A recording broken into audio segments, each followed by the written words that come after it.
Hello दोस्तों, Aryan group of institute में आपका स्वागत है। आज हम नेक्स्ट टॉपिक लेकर आए हैं माइक्रोमीटर। आज जानेंगे कि माइक्रोमीटर क्या होता है, इसके बारे में, यहाँ से कैसे कैसे क्वेश्चन एग्जाम में आते हैं, जो इनके भाग है, इनके भाग के बारे में जानेंगे, इस भाग का क्या काम है। ठीक है, तो सबसे पहले हम जानेंगे कि माइक्रोमीटर दो प्रकार के होते हैं। एक बाह्य माइक्रोमीटर, एक आंतरिक माइक्रोमीटर।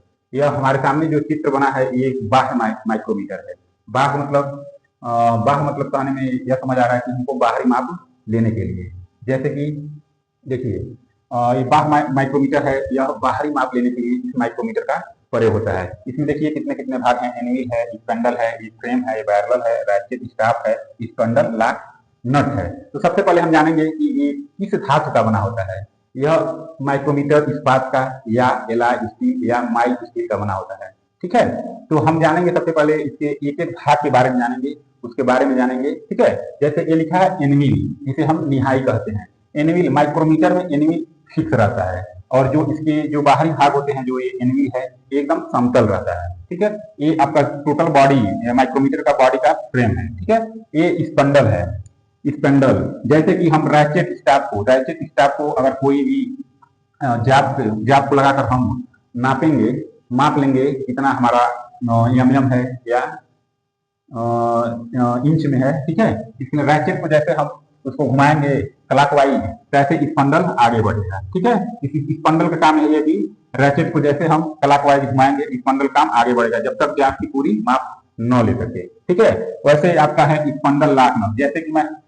जैसे कि आपको जाप लगा दी है, जाप लगाने के बाद आप रैचेट स्टाफ की सहायता से जाप की एकदम परिशुद्धता का नाप ले लिए हैं, तो स्पंडल लॉक नट के द्वारा हम लॉक कर देंगे, क्योंकि हम ढीले न हो।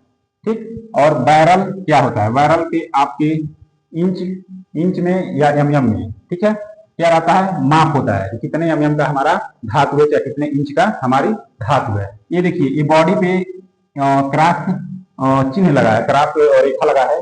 देखिए इसका काम क्या होता है। जैसे मान लीजिए इसको हम एनेलिंग कहते हैं। एनेलिंग इसलिए किया जाता है माइक्रोमीटर पे कि अगर हम माइक्रोमीटर पकड़ते हैं तो उस पर फिसलन न हो, इसलिए हम बॉडी पे एनेलिंग कर किए हैं। ठीक है, तो इसमें आप स्पंडल के बारे में जान गए, एनिमल निहाई के बारे में जान गए, और रैचेट स्टाफ यही है, घुमाने वाला, क्लॉकवाइज घुमाता है। अब इसमें क्वेश्चन ऐसे से पूछता है, जैसे सबसे पहले तो पूछेगा कि यह कौन माइक्रोमीटर है। तो यह एक बाह्य माइक्रोमीटर है।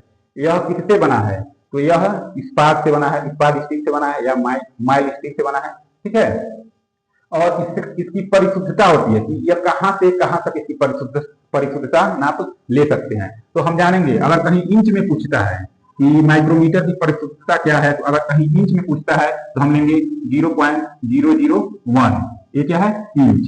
ठीक है, डबल कामा लगाए तो इंच है। अगर कहीं एमएम में पूछता है कि माइक्रोमीटर की परिशुद्धता क्या है, अगर कहीं एमएम में पूछता है, ठीक है, तो होता है 0.01 एम। ठीक है, तो आप इससे ये ध्यान रखेंगे, इससे 2 से 3 प्रकार के क्वेश्चन पूछते हैं। ये तो आपका किस धातु का बना है। दूसरा, इसकी परिशुद्धता कहां से कहां, मतलब परिशुद्धता क्या होती है। तो इंच में है तो 0.001 इंच। अगर एमएम पूछता है तो 0.01 एमएम। सबसे ज्यादा हमको एमएम में पूछता है कि इसकी परिशुद्धता क्या है। अगर इससे कोई हट के सवाल बनाता है तो आपको चित्र दे दिया जाएगा, और इसको रेखा के द्वारा इसको यक्ष बता दिया जाएगा कि यह क्या है। ठीक है, आप चित्र ध्यान से देखेंगे, इसके भाग देखेंगे कि कौन क्या कहां कहां है। तो हम जानेंगे, यक्ष दे दिया, 4 भाग दे देगा, लिख देगा कि एनविल है, कि बैरल है, कि फ्रेम है, कि रैचेट स्टाफ है। हम इसको पढ़े क्या है? स्पंडल है। तो स्पंडल के बारे में इसको स्पंडल ट्रिक मार देंगे। स्पंडल काम है मूव करना, ये आगे तरफ जाएगा। ठीक है, यह लाक है, आप स्पंडल लाक नट है। ठीक है, ये बैरल है जिससे हम रीडिंग पढ़ते हैं, रीडिंग कितना एमएम आपका जाब है। यह क्या है? एक बाह्य माइक्रोमीटर है। ध्यान रहे, अब अगला पार्ट में हम पढ़ेंगे कि माइक्रोमीटर एक आंतरिक माइक्रोमीटर होता है, जो अंदर की माप लेने के लिए हम माइक्रोमीटर का प्रयोग करते हैं। वो हम नेक्स्ट पार्ट में बताएंगे। ठीक है, तब तक के लिए धन्यवाद।